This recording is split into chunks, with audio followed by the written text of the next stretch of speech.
கோட்டயம் புஷ்பநாத் அவர்கள் எழுதிய மர்ம மாந்திரிக நாவல் பகுதி 5. கதையின் விறுவிறுப்பான பகுதிக்குள் போகலாம் வாங்க. சப்ஸ்கிரைப் பண்ணிட்டு வாங்க ப்ளீஸ். நந்தினி குட்டியின் சிநேகிதியை கொல்ல ஞாயிறும் கரிகளும் திட்டம் போட்டு கொண்டிருந்த சந்தர்ப்பத்தில் திருவிழா முடிந்து திருமேனி கோவிலகத்துக்குள் நுழைந்து கொண்டிருந்தார். அவரை பார்த்ததும் நடந்த சம்பவங்களை எல்லாம் அவரிடம் ஒப்பித்தான் தேவராஜன். நல்ல வேளை நீங்களும் ஓரளவுக்கு இதெல்லாம் கற்றுக்கிட்டது இப்போ கை கொடுத்துருக்கு பாருங்க, இல்லைன்னா நிலைமை ரொம்ப ஆபத்தாக போயிருக்கோம் திருமேனி குறிப்பிட்டார். இனிமேல் ரொம்ப ஜாக்கிரதையாக இருக்கணும். இங்கிருந்தே எதிராளிங்க என்ன செய்கிறாங்கன்னு தெரிஞ்சுக்கிற, எதிராளி மனசை படிக்கிற வித்தையை கை வரணும். கூடு விட்டு கூடு பாயவும் தெரிஞ்சிருக்கணும். கூடு விட்டு கூடு பாயிருதா? அது எப்படி திருமேனி? சொல்கிறேன். சொந்த உடலை வேற யாரும் தொட முடியாதபடி ரகசியமான இடத்துல வச்சு காப்பாற்றிட்டு உயிரை இன்னொரு உடம்புக்குள்ளே செலுத்தணும். அப்படி இல்லைன்னா உடம்புலேருந்து உயிரை மட்டும் பிரித்து அரூபியாக நாம் விரும்புகிற இடத்துக்கு போய் அங்கே நடக்கிறதையெல்லாம் கவனிக்கலாம்.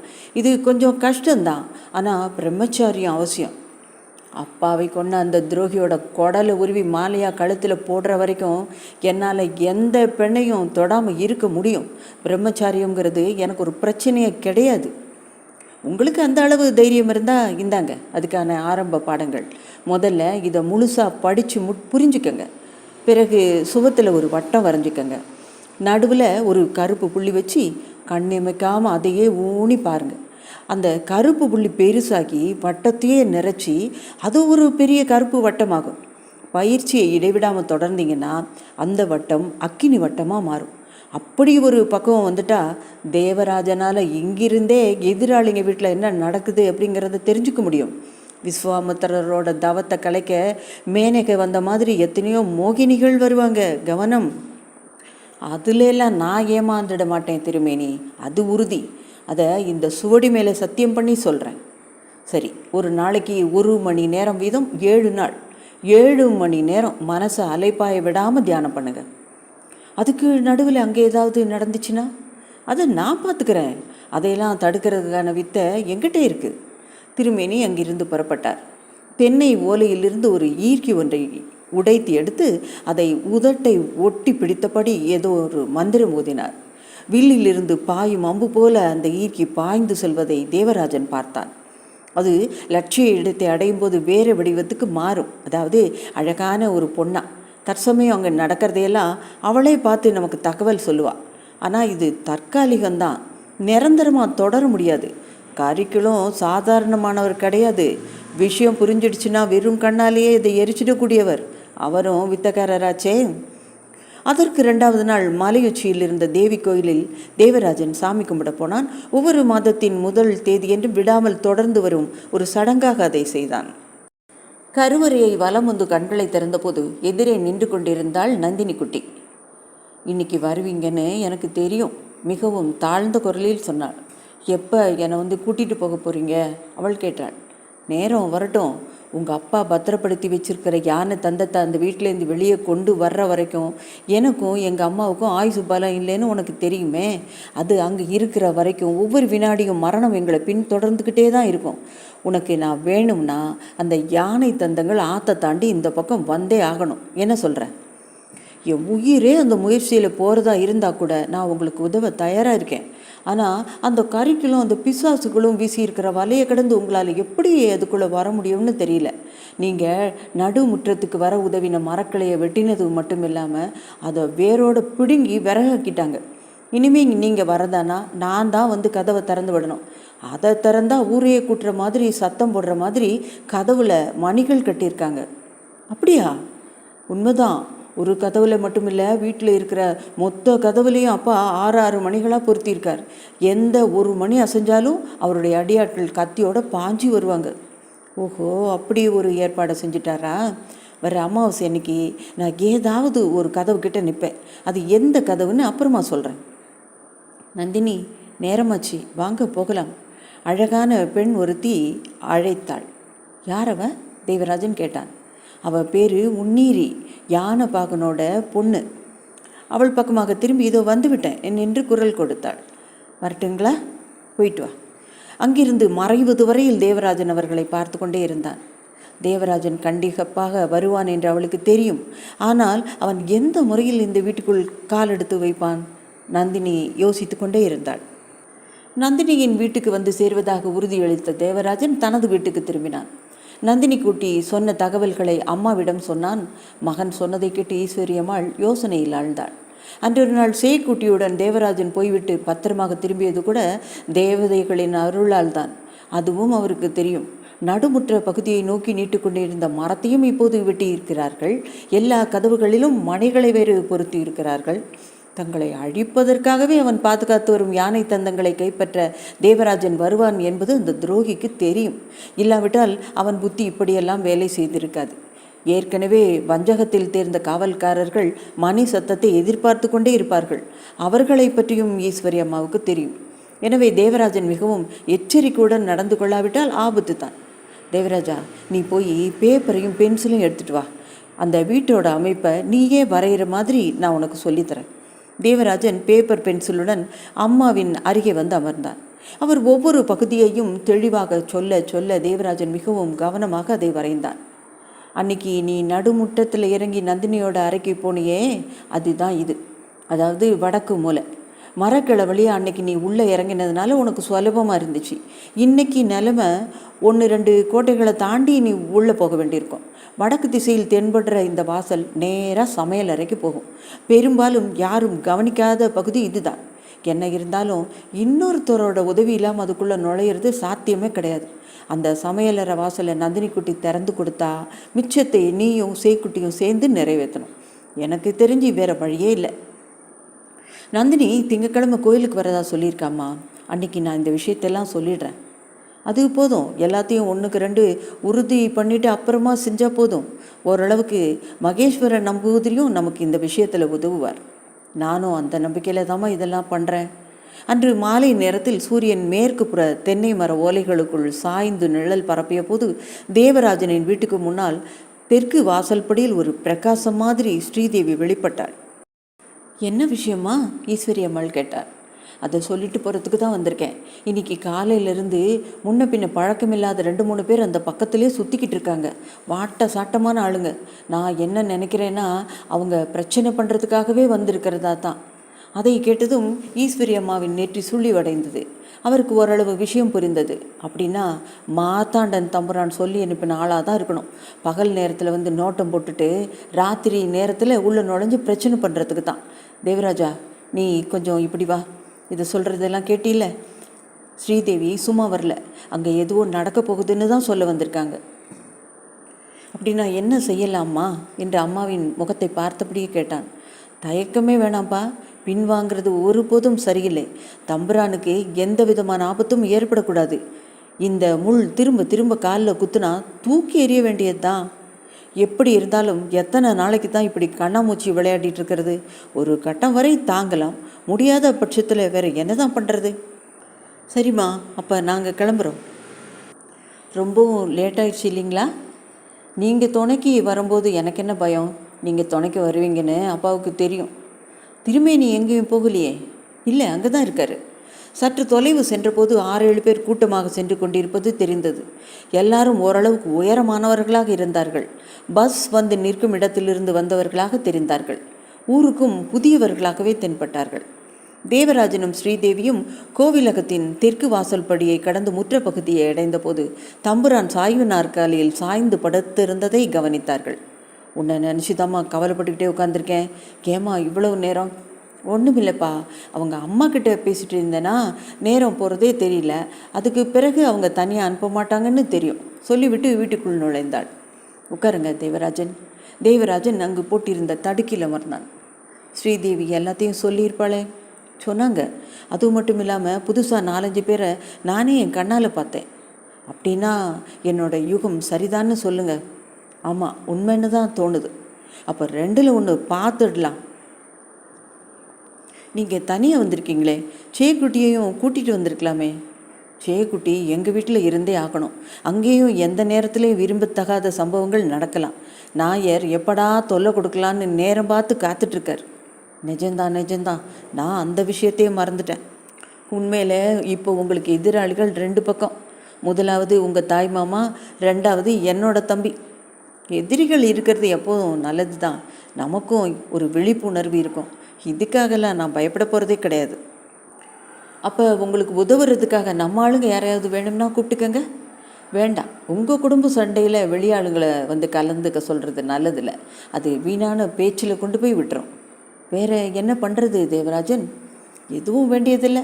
நானும் திருமேனிக்கிட்ட இருந்து கொஞ்சம் வித்தையெல்லாம் கற்றுட்ருக்கேன். இன்றைக்கி கூட திருமேனி ஒரு இடம் வரைக்கும் போயிருக்காரு. வருவாரோ மாட்டாரோ உறுதியாக சொல்ல முடியாது. சற்று நேரம் இருவரும் பேசி கொண்டிருந்தார்கள். பிறகு தம்புரான் படுக்க போனார். தேவராஜன் சவுக்கையை நோக்கி நடந்தான். இந்த சந்தர்ப்பத்தை பாழாக்க விரும்பாதவனாக திருமேனி குறிப்பிட்டிருந்த சுவடியை எடுத்து வாசிக்கத் தொடங்கினான். அந்த சுவடிக்குள் எவ்வளவோ விஷயங்கள் இருந்தன. கூடு விட்டு கூடு பாய்வதும், வடிவம் மாறுவதும், ஆள் மாறாட்டம் செய்வது பற்றியும் தெளிவாக விளக்கப்பட்டிருந்தது. தனியாக உட்காந்து அழுத்து போயிருக்கோம் இல்லையா? ஸ்ரீதேவியின் கேள்வி தேவராஜனை சுவடியிலிருந்து இந்த உலகத்துக்கு இழுத்து வந்தது. அப்படிலாம் இல்லை, கிடைச்ச நேரத்தை வீணாக்க வேண்டாமேன்னு சுவடியை பிரித்து படிச்சுக்கிட்டு இருந்தேன். எனக்கு தூக்கம் வரல, அதான் இப்படி வந்தேன். ஸ்ரீதேவி தேவராஜனுக்கு முன்னால் தரையில் அமர்ந்தாள். ஸ்ரீதேவி தனது கையில் இருந்த மோதிரத்தை கழற்றி விளக்கின் திரியை தூண்டிவிட்டால் அவளது விரலும் மோதிரமும் விளக்கின் ஜுவாலையும் ஒரே நேரமாக தெரிந்தது. உங்ககிட்ட நான் உன்னை கேட்கலாமா? கோச்சிக்க மாட்டிங்களே? என்னவா இருந்தாலும் கேளுங்க. உங்களோட மாமாவுக்கு ஒரு மக இருக்கிறதா கேள்விப்பட்டேனே, பேர் கூட நந்தினி குட்டி. யார் சொன்னாங்க? மலை உச்சி கோயிலில் நீங்கள் 2 பேரும் பேசிக்கிட்டு இருந்ததை இந்த வீட்டில் வேலை செய்கிற காத்தம்மா பார்த்தாங்களாம். அவங்க தான் வந்து சொன்னாங்க. உண்மைதான், அந்த மனுஷனுக்கு அப்படியும் ஒரு மகள். உங்கள் மாமா 2ஆம் கல்யாணம் பண்ணிக்கிட்டாராமே? ஆமாம், அந்த பேரில் ஒரு பொம்பளை அந்த வீட்டில் இருக்காங்க. நந்தினி குட்டி ரொம்ப அழகாக இருப்பாங்களா? ஒரு விதத்தில் சொன்னால் குறிப்பிட்ட ஒரு பருவத்தில் பெண்கள் எல்லாருமே அழகாகத்தானே இருக்கீங்க. இல்லைன்னு நீங்களே மறுக்க முடியாது இல்லையா? உங்களுக்கு நந்தினி குட்டியை ரொம்ப பிடிக்குமா? இதை கேட்டபோது ஸ்ரீதேவி தேவராஜனின் முகத்தை பார்க்கவில்லை. உட்கார்ந்திருந்த பாயின் ஒரு இழை நகர்ந்து விலகி இருந்ததை சீர்படுத்தினாள். நந்தினி குட்டி என் மேலே கோபப்பட்டா என்னோட லட்சியமெல்லாம் செதஞ்சி போயிடும். அது மட்டுமல்ல, அதுக்கு பிறகு நானோ எங்கள் அம்மாவோ உயிரோடவே இருக்க முடியாது. ஐயோ, அது என்ன விஷயம்? எங்கள் அப்பாவை கொல்றதுக்காக அவங்க பலியிட்ட யானையோட தந்தங்கள் அவங்க வீட்டில் இருக்கிற வரைக்கும் எங்கள் 2 பேர் உயிருக்கும் ஆபத்து. அதை நான் கைப்பற்றணுன்னா அந்த வீட்டில் இருக்கிற ஒருத்தரோட உதவி கண்டிப்பாக தேவை. அப்படி உதவக்கூடிய ஒருத்தி நந்தினி மட்டும்தான். பாவம், அவளும் நரகத்தில் இருக்கிற மாதிரி தான் கிடக்கிறா. யாருமற்ற ஒரு பெண் என்ற நிலையில் எனக்கு அவன் மேலே அனுதாபம் இருக்குது. அதற்கு பிறகு ஸ்ரீதேவி எதுவுமே கேட்கவில்லை. தெரிந்து கொள்ள வேண்டியதை தெரிந்து கொண்டாகிவிட்டது என்று நினைத்தாள். கோவிலில் நந்தினியை பார்த்தேன் என்று சொல்லிய வினாடியிலிருந்து ஸ்ரீதேவி தவித்து போனாள். தேவராஜன் வேறு யாருக்குமே சொந்தமாக கூடாது என்று அவள் விரும்பினாள். தேவராஜனை யாராவது விரும்பினாலோ நேசித்தாலோ அவள் எப்படிப்பட்ட பெண்ணாக இருந்தாலும் ஸ்ரீதேவியை பொறுத்தவரை அவள் எதிரி கூட்டத்தை சேர்ந்தவள் தான். ஆனால் தேவராஜனை பொறுத்தவரை அந்த உறவு என்பது ஒரு காரிய சத்தியத்துக்காக, காரிய சித்திக்காகத்தான் என்பது புரிந்தவுடன் அவள் சற்று ஆறுதல் அடைந்தாள். ஒரு விதத்தில் சொன்னால் உங்கள் நேரத்தையும் முயற்சிகளையும் நாங்கள் அபகரிக்கிறோம் இல்லையா? ஸ்ரீதேவி கேட்டாள். தம்புரான் முதல்ல என்கிட்ட கேட்டப்போ நான் தயங்கினது உண்மைதான். ஆனால் அம்மா விளக்கி சொன்ன பிறகு தான் எனக்கு உண்மையெல்லாம் தெரிஞ்சிச்சு. ஸ்ரீதேவியும் தேவராஜனும் உட்கார்ந்து பேசி கொண்டிருந்த போது இளைய தம்புரான் மார்த்தாண்டன் உட்பட 12 பேர் சுற்றுமதிலின் மேல் அமர்ந்து கொண்டு தருணம் பார்த்து காத்திருந்தார்கள். அவர்கள் பார்த்தபோது சவுக்கையில் வெளிச்சம் தெரிந்தது. அப்படியானால் தங்களை எதிர்பார்த்து ஆயுதங்களுடன் காத்திருப்பவர்கள் தான் அவர்கள் என்று நினைத்தார்கள். அதனால் சவுக்கையில் விளக்கு அணைந்த பிறகு உட்புறம் குதிக்கலாம் என்று நினைத்து கொண்டார்கள். விளக்கு வெறுமனதான் எரியுதா? அதில் ஏதாவது விஷயம் இருக்கான்னு போய் எட்டி பார்த்துட்டு வாடா ஜோதி என்று அடியாட்கள் ஒருவனிடம் சொன்னான். உடனே அவன் மதிலிலிருந்து உட்புறம் குதித்தான். சரியாக அதே நேரம் சவுக்கையில் விளக்கு அணையவும் செய்தது. ஜோதி ஒரு கணம் தயங்கினான். என்ன, தீந்து போய் கூட அணைஞ்சிருக்கலாம், நீ அங்கே போய் பார்த்துட்டு வா, தலைவன் மறுபடியும் சொன்னான். முற்ற பகுதியில் நிலவின் சன்னமான வெளிச்சம் இருந்தது. முற்றத்தை குறுக்காக கடந்து சவுக்கையை நெருங்கினான். ஜோதிக்குட்டி திண்ணையில் கால் வைத்தபோது கதவு திறந்து கிடப்பதை கவனித்தான். மெதுவாக அதை நோக்கி நடந்தான். உள்ளிருந்து சத்தம் ஏதாவது கேட்கிறதா என்று தெரிந்து கொள்வதற்காக தலையை உட்புறமாக நீட்டினான். திடுமென்று அவனது கழுத்தில் சுருக்கு போட்டது போல வலுவான கை ஒன்று கீழ்ப்புறத்திலிருந்து உயர்ந்து நெருக்கியது. ஆனால் குரல் கொடுக்கவோ மூச்சு விடவோ கூட அவனால் முடியவில்லை. ஒரு சில நிமிடங்களுக்குள் அவன் அசைவற்று போனான். போனவன் என்ன ஆனான்? தெரியாததால் அங்கு நடந்ததை அறிந்து வருமாறு மற்றொருவனை அனுப்பி வைத்தான் தலைவன். அவனுக்கும் அந்த ஜோதிக்கு நிகழ்ந்தது. அதற்குள் அவர்களது சந்தேகம் வலுவடைந்தது. இந்த முறை விஷயம் அறிந்து வருவதற்காக 2 பேரை அனுப்பி வைத்தான் தலைவன். இருவரும் சவுக்கைக்கு வந்தனர். வாசலை நெருங்கினார்கள். அந்த இருவரது கைகளிலும் பட்டாக்கத்திகள் இருந்தன. அதை நீட்டி பிடித்தவாறு தான் உட்புறம் காலடி எடுத்து வைத்தார்கள். நுழைந்த அதே வினாடியில் பிடரியின் மர்ம பகுதியில் இரும்பு சுத்தியலால் ஓங்கி அடித்தது போல 2 அடிகள் விழுந்தன. அத்துடன் அந்த 2 பேரது கண்களில் இருந்தும் நட்சத்திரங்கள் தெரித்து விழுவது போல தோன்றியது. அதன் பிறகு அவர்களுக்கு இந்த உலக நினைவே அறுபட்டு போனது. கடைசியாக போன 2 பேரும் என்ன ஆனார்கள்? தம்புரான், அந்த 4 பேருக்கும் ஏதோ ஆபத்து நேர்ந்திருக்கும்னு தோணுது. அதனால் நம்ம மொத்தமாகவே போய் அங்கே பார்த்துட்டா என்ன என்று சொன்னான். அதுவும் நல்லது தான், கிளம்புங்க. அந்த அனுமதிக்காகவே காத்திருந்தது போல மொத்த பேரும் மதிலிலிருந்து குதித்தனர். சவுக்கையை நோக்கி பாய்ந்து வந்தனர். முதலில் கதவு பக்கம் வந்த 2 பேரை காலால் எட்டி உதைத்து முற்றத்தில் விழச் செய்த தேவராஜன் சுருளுடன் விசையாக வெளிப்பட்டான். நிலவொளியில் சுருள் பளபளத்து விளையாடியது. அவர்களது கையில் இருந்த பட்டாக்கத்திகள் ஒவ்வொன்றாக யாரோ பிழுங்கப்பட்டவை போல வேகத்தில் வீட்டின் மீதும் சுற்றுமதிலுக்கு வெளியிலுமாக விழுந்தது. கடைசியாக காயப்படாத 4 பேர் வாசல் கதவை திறந்து கொண்டு தப்பித்து ஓடினார்கள். மார்த்தாண்டனது கழுத்தில் சுருளை பாய்ச்சிய தேவராஜன் கேட்டான், இப்போ என்ன சொல்கிறீங்க? கிடைச்ச வரையில் திருப்தின்னு போகிறீங்களா, இல்லை கழுத்தை தனியாக துண்டாக்கி போடட்டுமா? தேவராஜன் சொன்னதை காது கொடுத்து கேட்ட மார்த்தாண்டன் வராந்தா பக்கமாக நின்றிருந்த அண்ணனை பார்த்தபடி பேசினான். என்னை காப்பாற்றுங்க, இனிமேல் ஒருபோதும் நான் உங்கள் வழிக்கே வரமாட்டேன். தம்புரான் தேவராஜன் பக்கமாக திரும்பினார். தேவராஜா, நீங்கள் என்ன சொல்கிறீங்களோ அப்படியே செய்கிறேன். அதுக்கு மேலே நான் எதுவும் செய்ய முடியாது. சரி, நான் ஒன்று சொல்கிறேன். எதிரியை மன்னிச்சிட்டோம்னா ஒருபோதும் நமக்கு அடங்கியெல்லாம் போக மாட்டான். மேலும் சக்தியை திரட்டிட்டு மறுபடி வந்து நிற்பான். இப்போ திரும்ப வர்றது சதிகாரர்களோட இயல்பு. அதனால் இவரை மன்னிச்சிடுங்கன்னு நான் சொல்ல மாட்டேன், மிச்சத்தை நீங்களே தீர்மானிச்சுக்கோங்க. அப்போது ஸ்ரீதேவி சவுக்கையிலேருந்து வெளியே வந்தாள். அப்பா, தேவராஜன் சொல்கிறது தான் சரி. இன்றைக்கி இவர் மட்டும் இல்லைன்னா நம்மளோட கதி என்ன? நம்ம உயிரோடவே இருந்திருக்க மாட்டோம்ப்பா. தயவுசெய்து நான் சொல்கிறத கேளுங்க, என்னை கொல்லாதீங்க. நான் இனிமேல் இப்படி செய்யவே மாட்டேன். மார்த்தாண்டன் காலில் விழாத குறையாக கெஞ்சி கொண்டிருந்தான். அப்படின்னா ஒரு நிபந்தனை. இளைய தம்புரான் சண்டை போட்டு வாங்கிட்டு போனதெல்லாம் தீர்ந்து போனதாலே தானே இவ்வளவும். இனிமேல் பிரச்சனை எதுவும் இல்லாமல் இங்கேயே இருந்துடுங்க. சண்டையோ சச்சரவோ சதிவேலையோ எதுவுமே இருக்கக்கூடாது. சுகமாக தங்கிக்கலாமே. அப்போது தெரு வாசல்படியிலிருந்து உடன் வந்த தலைவனின் குரல் கேட்டது. அவன் மார்த்தாண்டனை அழைத்தான். இதோ வரேன். மார்த்தாண்டன் அந்த பக்கமாக திரும்பி நடக்க முற்பட்டான். சரியாக அதே வினாடியில் கூர்மையான பட்டாக்கத்தி ஒன்று பாய்ந்து வந்து மார்த்தாண்டனின் மார்பை ஊடுருவியது. தேவராஜன் சட்டென்று மார்த்தாண்டனை தாங்கி கொண்டான். தரையில் விழுவதற்கு முன்பாகவே அவனை எடுத்துக்கொண்டு தெருவாசல் படி தாண்டி பாய்ந்தான். அதே சமயம் தன்னை பின்தொடர்ந்து வந்தவர்களையும் சுருள் சுழற்றி தடுக்கவும் செய்தான். அப்படியே அவனை அணைத்து கொண்டு தேவராஜனுக்கு சொந்தமான தென்னந்தோப்பை அடைந்து மார்த்தாண்டனை படுக்க வைத்தான். பிறகு திரும்பி நின்று சொன்னான், இது என்னோட தோப்பு. இதுக்குள்ளே எவன் நுழைஞ்சாலும் திருப்பி அனுப்புகிற உத்தேசமே கிடையாது. அதனால் உயிர் மேல் ஆசை இருக்கிறவங்க ஊரை விட்டே ஓடி போயிடலாம். கட்டளை துணியில் தேவராஜனின் குரலை கேட்டபோது மார்த்தாண்டனின் அடியாள் தலைவன் உரத்த குரலில் பேசினான். தம்புரா மேலே கத்தியை பாய்ச்சினது நாங்கள் இல்லை, ஆனால் கத்தி எரிஞ்சவனை நாங்கள் பிடிச்சிட்டோம். உன்னை அனுப்பி வச்சது யாரு? மார்த்தாண்டனை கொன்றவனிடம் தேவராஜன் கேட்டான். வலிய கோயிக்கல் கேசவன் நாயர். அப்படின்னா நீ போய் உன் எஜமாங்கிட்ட சொல்லு, மார்த்தாண்டன் அரண்மனையில் இறக்கலை, என்னோட தோப்பில் தான் இறந்தான்னு. அவனை விட்டு அனுப்புங்க, தேவராஜன் அவர்களிடம் சொன்னான். எங்களோட தம்புரானை கொண்டவனை நாங்கள் சும்மா விடுறதா? நல்ல வேடிக்கைங்க.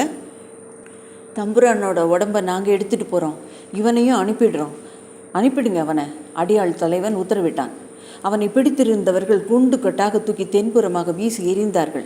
அவன் விழுந்த சத்தத்துடன் முனகல் ஒன்றும் கேட்டது.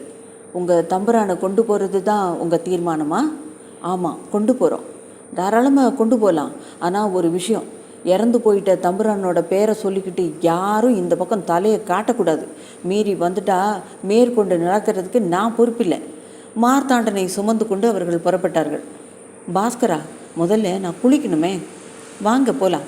இருவரும் ஆற்றங்கரையை நோக்கி நடந்தார்கள். தேவராஜன் ஆற்றில் இறங்கினான், குளித்தான், உடுத்தியிருந்த உடைகளை நனைத்தான். அதன் பிறகு பாஸ்கரனுடன் கோவிலகத்துக்குள் நுழைந்தான். கொச்சுண்ணி தம்புரானும் ஸ்ரீதேவியும் உறங்காமல் தேவராஜனை எதிர்பார்த்து காத்திருந்தார்கள். கூட வந்திருக்கிறது யாரு? தெற்கு வாசல் படியோரம் நின்றிருந்த பாஸ்கரனை பார்த்து தேவராஜனிடம் கேட்டார் தம்புரான். பேரு பாஸ்கரன், படகொட்டி.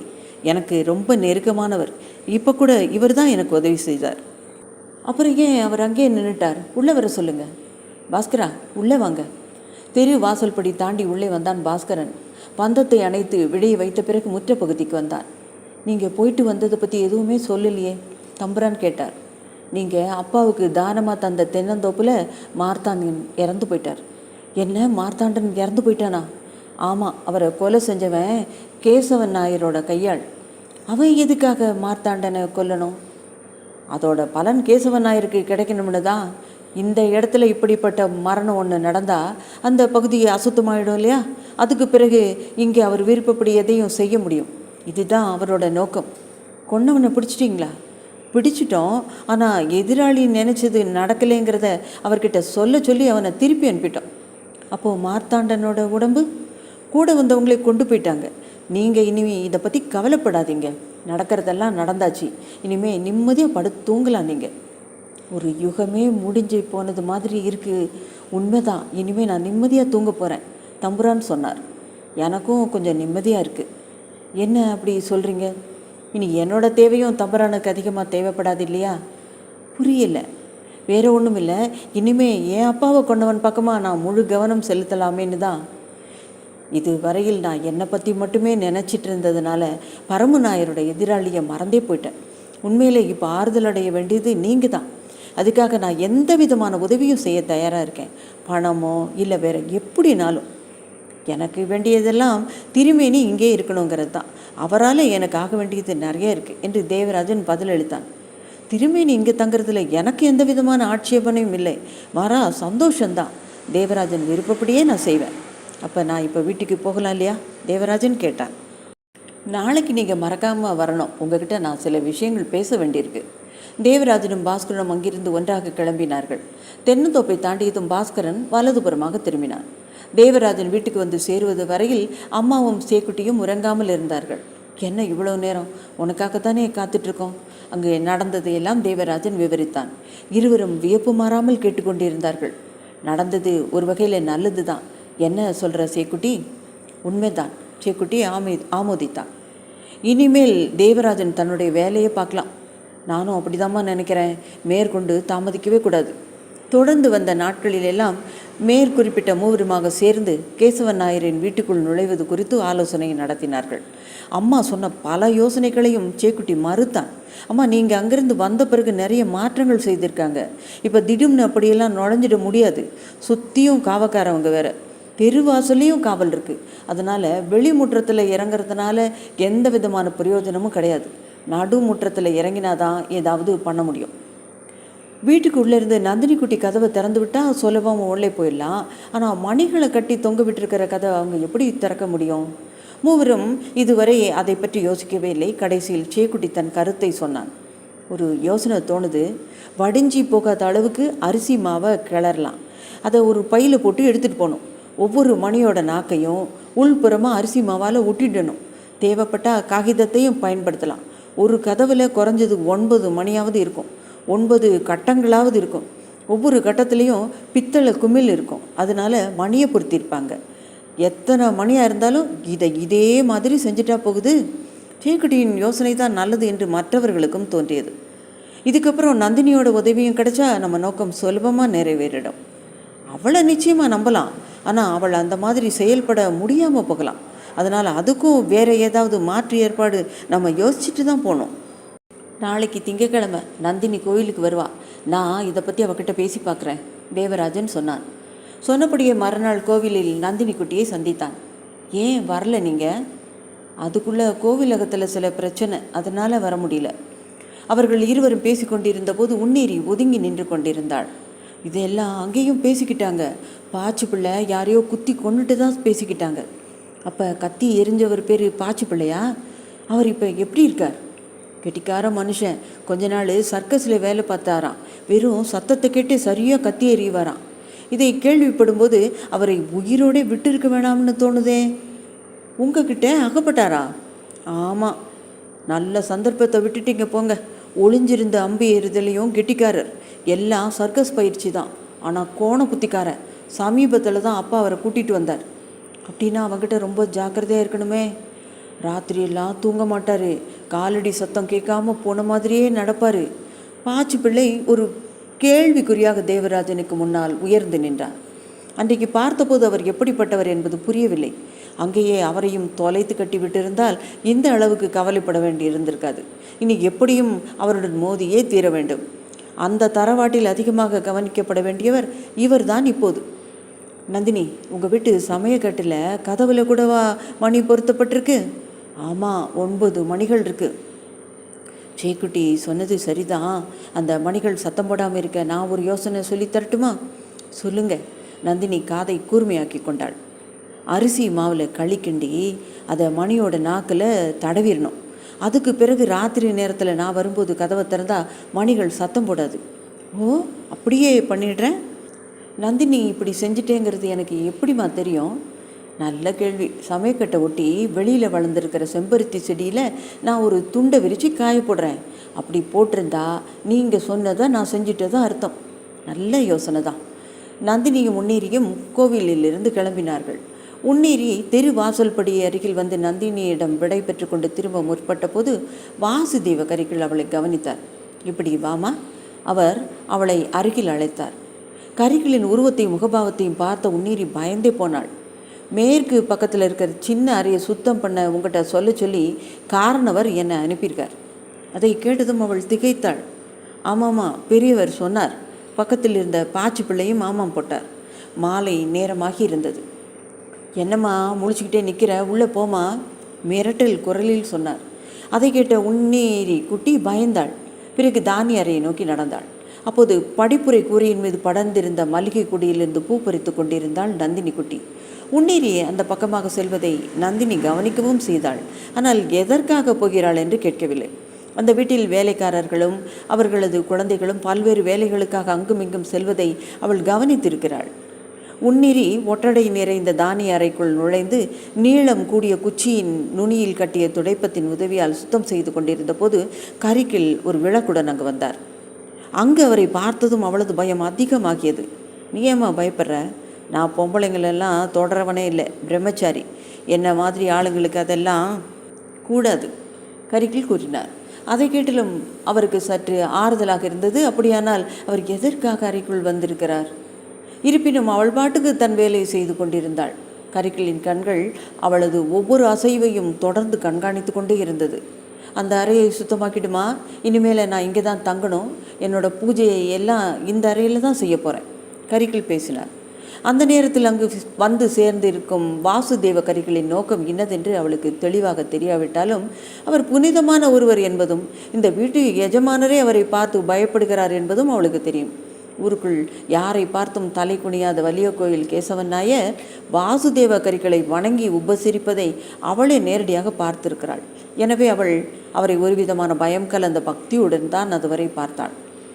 உட்புறத்தில் கரிக்கில் பேசிக்கொண்டிருந்த போது அந்த அறைக்கு வெளியே நாயரின் அடியாட்கள் 4-5 பேர் மணநீட்டின்களுடன் நின்று கொண்டிருந்தார்கள்.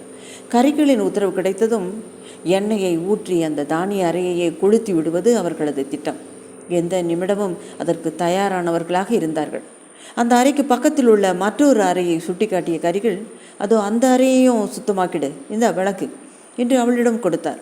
அவள் விளக்கு எடுத்துக்கொண்டு அந்த அறைக்குள் நுழைந்தாள்.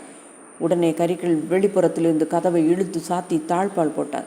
உடனடியாக அங்கிருந்து வெளியேறினார். உன்னீரி அறைக்குள்ளிருந்து உரத்த குரல் எழுப்பினாலும் அது வெளியே கேட்கவில்லை. சற்று நேரத்துக்கு பிறகு அந்த அறை கொழுந்து விட்டு எரிய தொடங்கியது. தானிய அறை பகுதியே மொத்தமும் கொழுந்து விட்டு எரிந்து கொண்டிருந்தது. யாருக்கும் எதுவும் புரியவில்லை. இருந்தாலும் யாரும் யாரிடமும் என்ன ஏது என்று விசாரிக்கவும் இல்லை. 2-3 நாட்களுக்கு பிறகு உன்னீரி எங்கோ காணாமல் போய்விட்டாள் என்ற வதந்தி ஊருக்குள் பரவியது. தினமும் கோவிலுக்கு போகும் வழியில் யாரோ ஒரு இளைஞனிடம் பேசி கொண்டிருந்தாள். ஒரு வேளை அவள் அவனுடன் உறைவிட்டே போயிருக்கலாம்.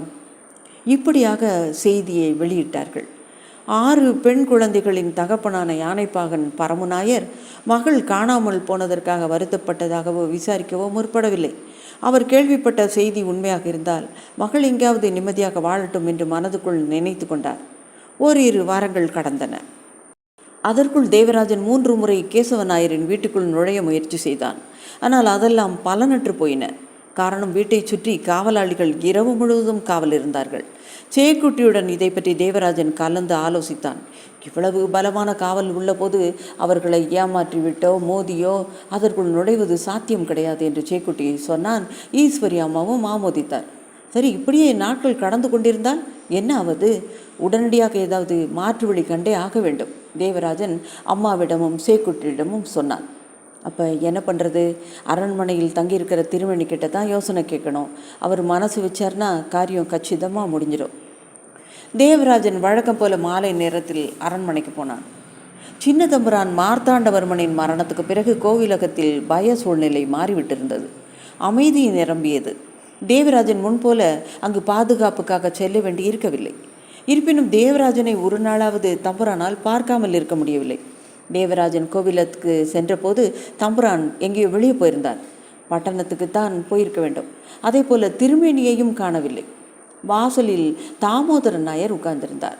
45 வயதான தாமோதரனை தேவராஜன் தான் அங்கு வேலையில் சேர்த்து விட்டிருந்தான்.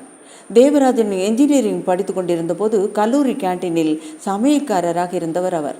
நல்ல குடும்பத்தைச் சேர்ந்தவர், தலைச்சேரி ஊர்க்காரர். பாரம்பரியமாக போர் முறை, சிலம்பம், மல்யுத்தம் போன்றவற்றில் ஈடுபாடு உள்ள குடும்பம் அவருடையது. அதில் அவருக்கு ஓரளவு பயிற்சியும் இருந்தது. 4 அல்லது 5 பேர் ஒன்றாக வந்தால் கூட ஆயுதம் எதுவும் இல்லாமல் சமாளிக்கக்கூடியவர். எதிராளிகள் யாராவது ஆயுதம் வைத்திருந்தால் கண்மூடி திறப்பதற்குள் அது தாமோதரனுடைய கைக்கு வந்துவிடும். பிறகு அவரை எதிராளிகளால் கூட எதுவும் செய்ய முடியாது. மார்த்தாண்டனின் மரணத்துக்கு பிறகு வேறொரு வழக்கு தொடர்பாக தேவராஜனும் தம்புரானும் நீதிமன்றத்துக்கு போனார்கள். அப்போது எதிர்பாராமல் பட்டணத்தில் தாமோதரனை சந்திக்க நேர்ந்தது. ஏதோ ஒரு ஹோட்டலில் வேலை செய்து கொண்டிருந்தாள். நல்ல கட்டான உடல் அவருடையது, நல்ல உயரமும் கூட. சரியான உணவு இல்லாததால் கொஞ்சம் இளைத்து போயிருந்தார், அவ்வளவுதான். குசலம் விசாரித்த போது தேவராஜனது யோசனைக்கு தாமோதரன் ஒப்புக்கொண்டார். கல்யாணமே செய்து கொள்ளாத அவரது தேவை உணவும் தங்கும் இடமும் தான். அதற்கெல்லாம் பஞ்சமே இல்லாத கோவிலகத்தில் வேலை என்றதும் எந்தவித தயக்கமும் இல்லாமல் ஒப்புக்கொண்டார். உடனேயே ஹோட்டலில் இருந்து அவர்களுடன் கிளம்பி வந்துவிட்டார். தம்புரானுக்கும் அவரை பிடித்து விட்டது. அப்படித்தான் தாமோதரன் கோவிலகத்தில் ஊழியரானார். அவரது பார்வையில் படாமல் ஒரு காக்கா கூட கோவிலகத்துக்குள் நுழைய முடியாது. அவரிடம் சற்று நேரம் பேசிய தேவராஜன் முற்ற பகுதிக்கு வந்தான். ஸ்ரீதேவி துளசி மாடத்தில் விளக்கேற்றி கொண்டிருந்தாள். துளசி மாடத்திலிருந்து தலையை உயர்த்தியவளது கண்களுக்கு தேவராஜன் தான் தென்பட்டான். உங்களை தான் நினச்சிட்டு இருந்தேன். திடீர்னு நினைக்க ஏதாவது காரணம் வேண்டாமா? தீபம் ஏற்றும்போது என்னமோ தெரியல, சட்டுன்னு உங்கள் ஞாபகம் வந்தது. ஒருவேளை நான் தனியாக இருக்கேனே அப்படிங்கிற உணர்வால் கூட இருக்கலாம். பேச்சு துணைக்கு யாருமே இல்லையே. தாமோதரன் சொன்னார், நீங்கள் தனியாக இருக்கிறதா? உண்மையை சொன்னால் எனக்கு இப்போ ரொம்ப போர் அடிக்குது. ஏதாவது ஒரு வேலைக்கு போனால் என்னன்னு கூட தோணுது. அப்படியா? இப்போ என்ஜினியரிங் படித்து பாஸ் பண்ணிட்ட எனக்கு எப்படி இருக்கும்? வெளியில் வேலை கிடைக்கிறது கஷ்டமாக இல்லை? என்னோட படித்து 2 பேர் கடல் கடந்து போயிட்டாங்க. அதில் ஒருத்தர் லெட்டர் போட்டிருந்தாரு, நான் வேணும்னா வேலைக்கு ஏற்பாடு பண்ணுறேன்னு. சம்பளம் எவ்வளோன்னு கேட்டால் நீங்கள் அசந்து போயிடுவீங்க. மாதத்துக்கு 50,000 ரூபாய். உண்மையிலே இந்த செய்தியை கேட்ட ஸ்ரீதேவி வியப்படைந்தாள். அப்புறம் ஏன் நீங்கள் போகலை? நல்ல கேள்வி கேட்குறீங்களே. இந்த ஊரை விட்டு வேறு எங்கேயும் போக விரும்பாத அம்மாவை கூட்டிகிட்டு போகிறதா? அவங்கள தனியாக விட்டுட்டு நான் பணத்தை தேடி ஓடுறதா? நீங்கள் சொன்ன சம்பளத்தை கேட்டு நானே அப்படியே ஆடி போயிட்டேன். ஆனால் இப்போ என்ன தோணுதுன்னா, உங்களுக்கு எதுக்கு அப்படி சம்பாதிக்கிற பணம்? இங்கேயே உங்களுக்கு தேவையான சொத்து இருக்கே. கூடவே வேறு சில பொறுப்புகளும் இருக்குது. எங்கள் அப்பா பாதியிலே விட்டுட்டு போயிருக்கிற வேலைகள். இந்த இடத்து வேலைகளை சொல்கிறீங்களா?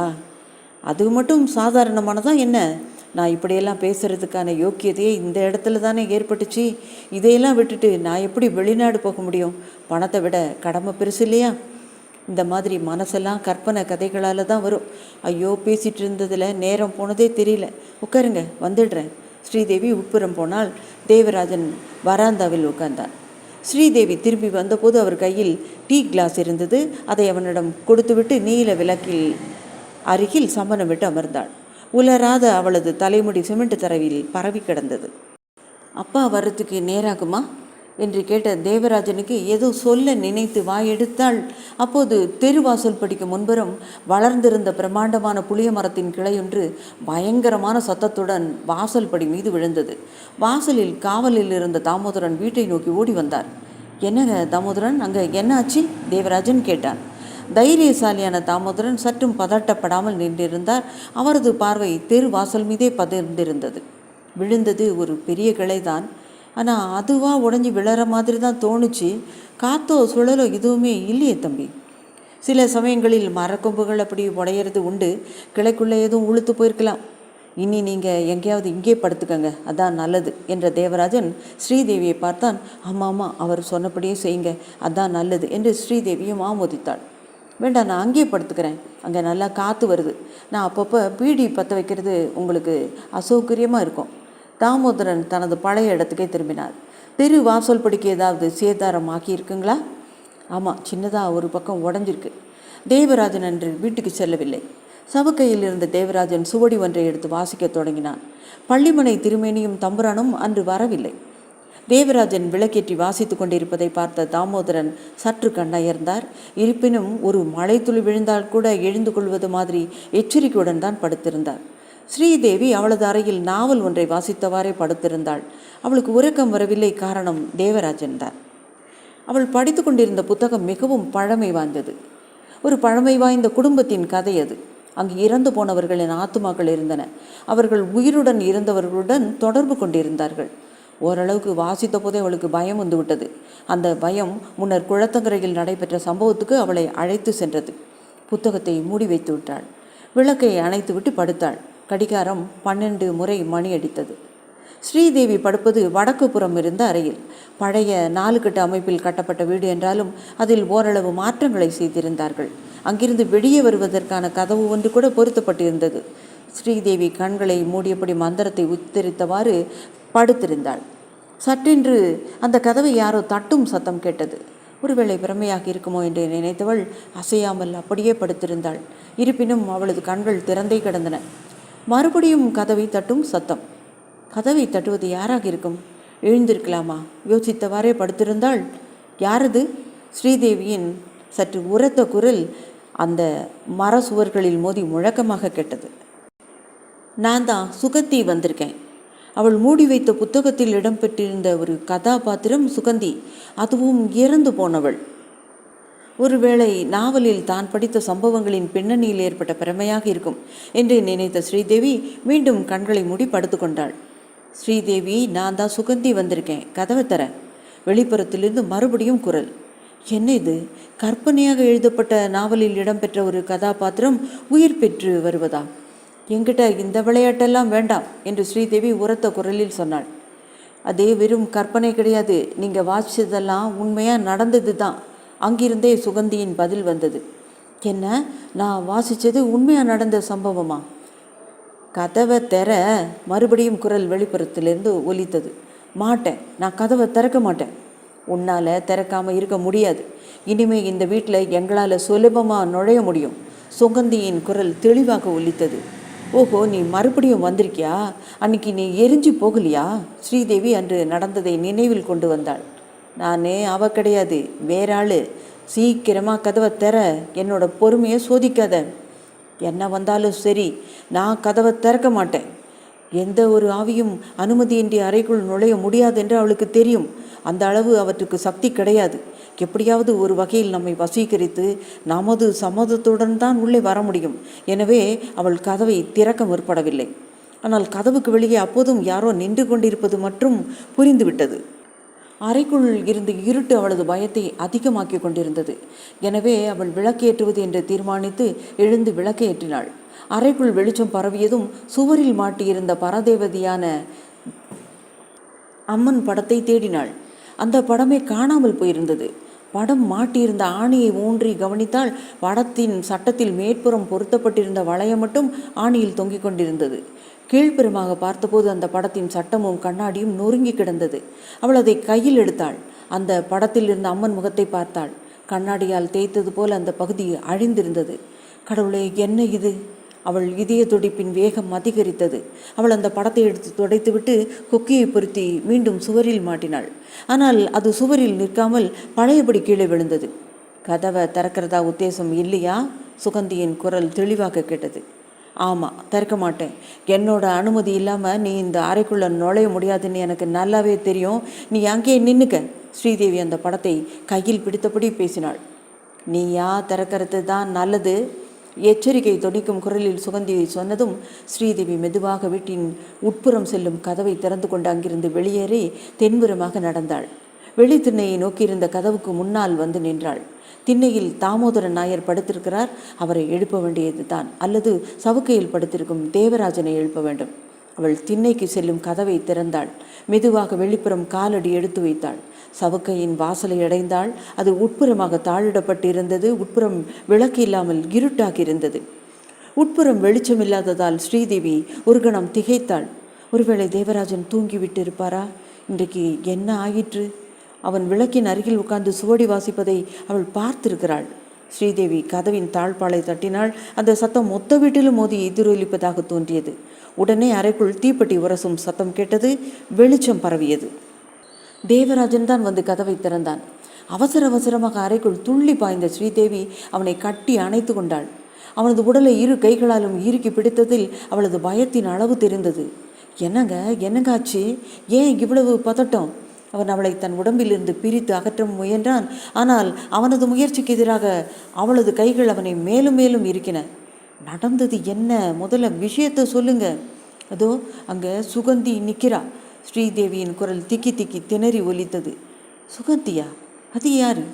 நான் படிச்சுட்டு இருந்த நாவலில் இருந்த ஒரு கதாபாத்திரம். என்ன பேச்சு பேசுகிறீங்க? கதையில் இருக்கிறவங்க நேரடியாக வர்றதா? தேவராஜன் அவளுக்கு ஆறுதல் சொல்ல முற்பட்டான். நான் சொன்னது உண்மைதாங்க. இப்போ என் கூட வாங்க, அவளை உங்களுக்கு காட்டுறேன். அப்படின்னா முதல்ல அதை பார்த்துட்டு தான் மறு வேலை கிளம்புங்க. தேவராஜன் அவளுடன் அந்த அறையிலேருந்து வெளியேறினான். டார்ச் லைட்டை எடுக்கலையா? இருட்டில் போகணுமே.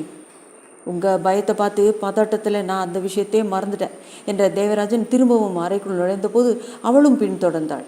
தேவராஜன் டார்ச் லைட்டை எடுத்துக்கொண்டான். நீங்கள் சொல்கிற சுகந்தி எங்கே நிற்கிறா? என்னோட படுக்கை அறைக்கு வெளியில் இருக்கிற கதவுக்கு முன்னால். நாம் இந்த வெளியில் போகலாம். அவர்கள் முற்றத்தின் வடக்கு திசை வழியாக நடந்தனர். அவள் குறிப்பிட்ட கதவின் முன்புறத்தில் டார்ச் லைட்டை எரிய விட்டு பார்த்தபோது அங்கு யாருமே இல்லை. நான் இங்கே தானே பார்த்தேன். இதை பாருங்க, தாழம்பூ.